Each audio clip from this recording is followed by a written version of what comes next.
Hi everyone, good evening.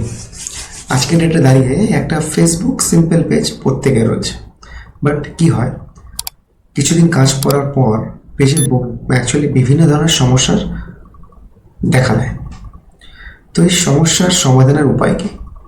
সমস্যার সমাধানের উপায় একটাই। প্রথম কথা হচ্ছে, যেই আইডির এগেনস্টে তুমি পেজটা ক্রিয়েট করেছো, প্রথম কথা হচ্ছে সেই আইডিতে যাও।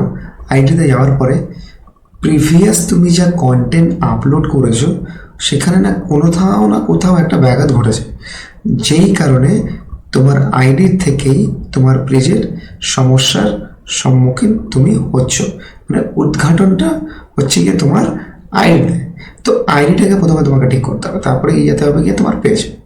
তো প্রথমে আইডিটা ঠিক করে নাও। আইডি ঠিক করলে তোমার পেজ যেটা আছে ওটা অটোমেটিক্যালি দেখবে তোমার যা পেজে যেটা প্রবলেম আছে ওটা শর্ট আউট হয়ে যাবে। Thank you.